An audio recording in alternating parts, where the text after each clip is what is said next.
ఏయ్, ఏం మాట్లాడుతున్నావే? అవును, ఉన్న మాటేగా అన్నాను. కనకుండా ఉండాల్సింది. అంత బాధ అనిపించినప్పుడు నాకు చిన్నప్పుడే చంపేయచ్చు కదా మమ్మీ.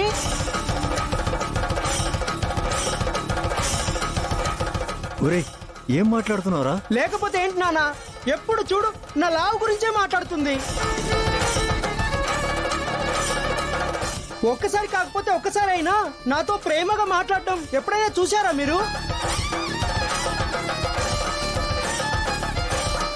కన్న తల్లి అయ్యుండి మొహం మీద అలా మాట్లాడుతుంటే బాధగా ఉండదా? అంత బాధగా ఉన్నప్పుడు ఆంటీ చెప్పినట్టు వినొచ్చు కదా. ఆంటీయే కాదు, నేను కూడా చెప్తాను తగ్గవయ్యా తగ్గవయ్యా అని. ఎప్పుడైనా తగ్గావా నువ్వు? తిండికి తప్ప దేనికన్నా ఇంపార్టెన్స్ ఇచ్చావా? నువ్వు నోరు మూస్తావా? తన మీద అరుస్తావేంటి?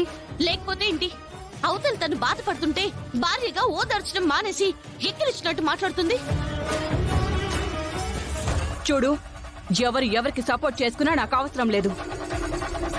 తను నా కొడుకే అనుకుంటే వచ్చిన కోడలివి నువ్వు కూడా ఆ ఆకారంలోనే ఉన్నావు. మీ ఇద్దరిని చూస్తుంటే నాకు చిరాకొస్తోంది.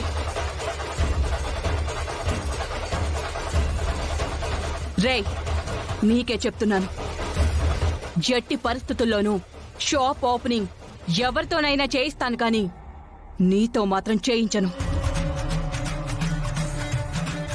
మీరిద్దరూ ఆ దరిదాపుల్లోకి వచ్చినా సరే ఊరుకోను చెప్తున్నాను.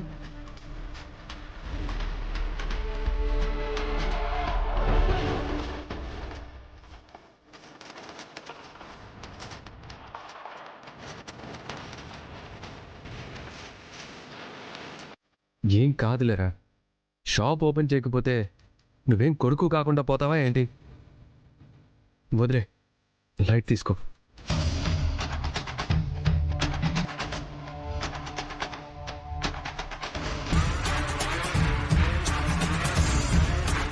ఒరే, వదిలేరా, మీ అమ్మ గురించి తెలిసిందేగా.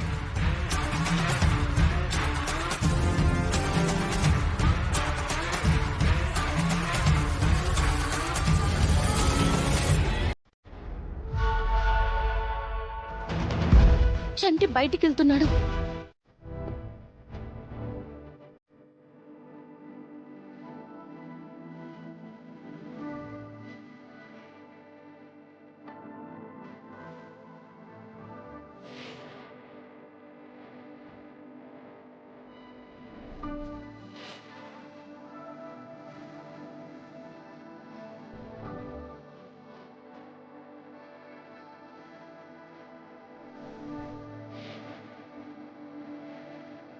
డాక్టర్,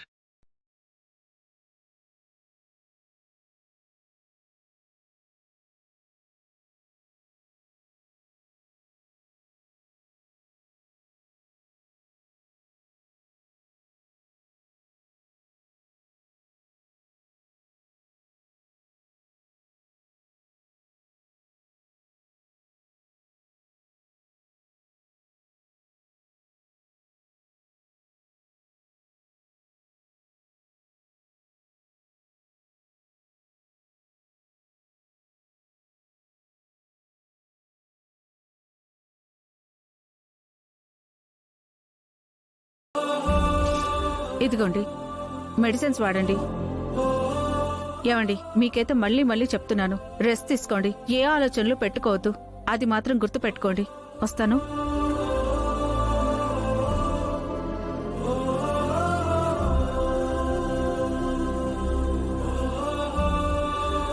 ఎందుకమ్మా, ఎందుకు అంతలా ఆలోచిస్తున్నావు? నా కూతురు కోసమే మావయ్య గారు. దేవుడా, పీకల మీదకొచ్చిన కూతురంటుందేంటిది? దీనికి బీపీ బాగా పెరిగిపోయి నరాలు పేలిపోయి ఇది పోతే సగం దరిద్రం వదిలిపోతుంది. ఏంటి గుండమ్మ ఇది? ఓ పక్క అమ్మాయి కోసం నేను వెతుకుతూనే ఉన్నాను కదా, నువ్వు స్ట్రెస్కి ఇలా లోనైతే ఎలా? వెతుకుతూనే ఉన్నాం, ఎప్పటికప్పుడు దొరుకుతుందని ఆశతోనే ఉన్నాం, కానీ ఇంతవరకు. ఊరుకో గుండమ్మ. అమ్మా, ఊరుకో అమ్మా, ఇదే వద్దు అని చెప్తున్నాం కదా.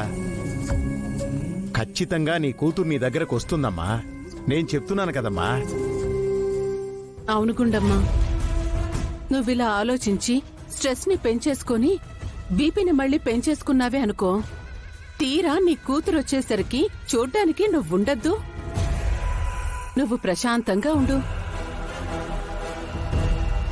నీ కూతురు నీ దగ్గరికి రాకుండా నీకు బీపీ బాగా పెరిగిపోయి నువ్వు పోయే ఏర్పాట్లు నేను చేస్తానుగా. నాన్న, నేను వెళ్ళి మెడిసిన్స్ తీసుకొస్తాను. వైష్ణవి, తను కొంచెం చూస్తూ ఉండు. అయ్యో బావా, మీరు చెప్పాలా? మా గుండమ్మని నేను కాక ఇంకెవరు చూసుకుంటారు? మీరు వెళ్ళండి. జాగ్రత్త. అమ్మ కొంట్లో బాలేదు, కళ్ళు తిరిగి పడిపోయింది అన్నారు. మీరెక్కడికి వెళ్తున్నారు? ఇప్పుడే డాక్టర్ వచ్చి చూశారమ్మా. మెడిసిన్స్ రాస్తే తీసుకురావడానికి నేను వెళ్తున్నాను. ఇప్పుడు అమ్మకి ఎలా ఉంది? బాగానే ఉంది. హ, అసలు అమ్మ ఎందుకు కళ్ళు తిరిగి పడిపోయింది? తనకి ఏ ప్రమాదం లేదు కదా? ప్రస్తుతానికి ఏ ప్రమాదం లేదమ్మా, కానీ తన ఆలోచనలే తనకి ప్రమాదం తెచ్చిపెట్టేలా ఉన్నాయి. ఏమైంది నాన్న?